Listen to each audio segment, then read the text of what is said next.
बिस्मिल्लाहिर्रहमानिर्रहीम। शुरू करता हूँ अल्लाह के बाबरकत नाम से जो दिलों के राज खूब जानता है। नाजरीन, वीडियो को शुरू करने से पहले आइए सब मिलकर हमारे प्यारे पैगंबर खातमुन नबीयीन हज़रत मोहम्मद सल्लल्लाहु अलैहि व आलिहि वसल्लम पर दरूदो सलाम का नजराना पेश करते हैं कि अल्लाह ताला ने कुरान पाक में भी फरमाया है कि बेशक अल्लाह और उसके फरिश्ते नबी पर दरूद भेजते हैं, तो ए ईमान वालो तुम भी दरूदो सलाम भेजो। अल्लाहुम्मा सल्लि अला सय्यिदिना व मौलाना मुहम्मदिन व अला आलि सय्यिदिना व मौलाना मुहम्मदिन व बारिक व सल्लिम। नाजरीन, जंगे बदर में नुसरत इलाही ने बारिश की सूरत में जो तजल्ली फरमाई जिससे मैदान जंग का नक्शा भी बदल गया, इस पर आज हम रोशनी डालेंगे कि रसूलुल्लाह सल्लल्लाहु अलैहि व आलिहि वसल्लम 313 सहाबा कराम की जमात को हमरा लेकर मकामे बदर में तशरीफ ले गए और बदर के करीब पहुंचकर मदीना की जानिब वाले रुख उद्वतुद दुनिया पर खैमा जन हो गए और मुशरकीन आगे बढ़े तो बदर पहुंचकर मदीना से दूर मक्का की जानिब वाले उद्वतुत कस्वा पर उतरे और महाज़े जंग का नक्शा इस तरह बना के मुशरकीन और मुसलमान बिल्कुल आमने सामने थे। मगर मुसलमानों का महाज़े जंग इस कदर रेतला था कि इंसानों और घोड़ों दोनों के कदम रेत में धंसे जा रहे थे और वहां चलना फिरना दुश्वार था और मुशरिकीन का महाज़े जंग बिल्कुल हमवार और पुख्ता फर्श की तरह था। गर्द दुश्मन तादाद में 3 गुना ज्यादा थे। सामान जंग से पूरी तरह मुकम्मल, रस्लो रसाइल में हर तरह मुतमईन थे। फिर मजीद इनका महाज़े जंग भी अपने महल वकू के लिहाज से निहायत ही उम्दा था। इन सहूलतों के अलावा पानी के सब कुएं भी दुश्मनों ही के कब्जे में थे, इसलिए मुसलमानों को पानी की बेहद तकलीफ थी। खुद पीने के लिए कहां से पानी लाएं, जानवरों को कैसे सैराब करें, वुजू और गुस्ल की क्या सूरत हो। गर्द सहाबा कराम इंतहाई फिक्रमंद और परेशान थे। इस मौके पर शैतान ने मुसलमानों के दिलों में वसवसा डाल दिया कि ए मुसलमानों, तुम गुमान करते हो कि तुम हक पर हो और तुम में अल्लाह ताला का रसूल भी मौजूद है और तुम अल्लाह वाले हो, और हाल ये है कि मुशरकीन पानी पर काबिज हैं और तुम बगैर वुजू और गुस्ल के नमाजें पढ़ते हो और तुम और तुम्हारे जानवर प्यास से बेताब हो रहे हैं। इस मौके पर नुसरत आसमानी ने इस तरह जलवा सामानी फरमाई कि जोरदार बारिश हो गई जिसने मुसलमानों के लिए रेतली जमीन को जमा कर पुख्ता फर्श की तरह हमवार बना दिया और नशेब की वजह से हौज नुमा गढ़ों में पानी का जखीरा मुहैया कर दिया और दुश्मनों की जमीन को कीचड़ वाली दलदल बना दिया जिस पर काफरों का चलना फिरना दुश्वार हो गया और मुसलमान इन पानी के जखीरों की वजह से कुओं से बेनियाज हो गए और मुसलमानों के दिलों से शैतानी वसवसा दूर हो गया और लोग मुतमईन हो गए। अल्लाह ताला ने कुरान मजीद में इस अजीबो गरीब बारिश की मंजर कशी इन अल्फाज में फरमाई है कि और आसमान से तुम पर पानी उतारा कि तुम्हें इससे सुथरा कर दे और शैतान की नापाकी तुमसे दूर फरमा दे और तुम्हारे दिलों की ढारस बंधाए और इससे तुम्हारे कदम जमा दे।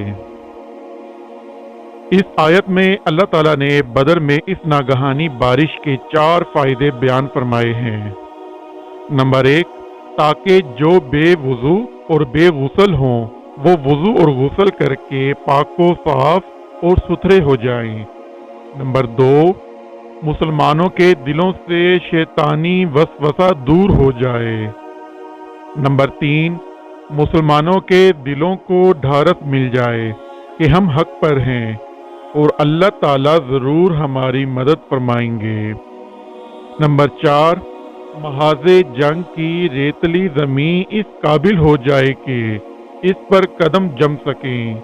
الغرض جنگ بدر کی یہ بارش مسلمانوں کے لیے باران رحمت اور کفار کے لیے سامان زحمت بن گئی۔ ناظرین، جنگ بدر میں مسلمانوں کو جن مشکل حالات کا سامنا تھا، ظاہر ہے کہ عقل انسانی عالم اسباب پر نظر کرتے ہوئے اس کے سوا اور کیا فیصلہ کر سکتی تھی کہ وہ اس جنگ کو ٹال دیں، مگر صادق الایمان مسلمانوں نے اپنے رسول کی مرضی پا کر ہر قسم کی بے سر و سامانی کے باوجود حق و باطل کی مارکہ آرائی کے لیے والہانہ جذبات کے ساتھ خود کو پیش کر دیا اور نہایت ثابت قدمی کے ساتھ میدان جنگ میں کود پڑے۔ تو اللہ تعالیٰ نے ان مسلمانوں کی کس طرح امداد و نصرت فرمائی، اس پر ایک نظر ڈال کر خدائے قدوس کے فضل عظیم کی جلوہ سامانیوں کا نظارہ کیجیے،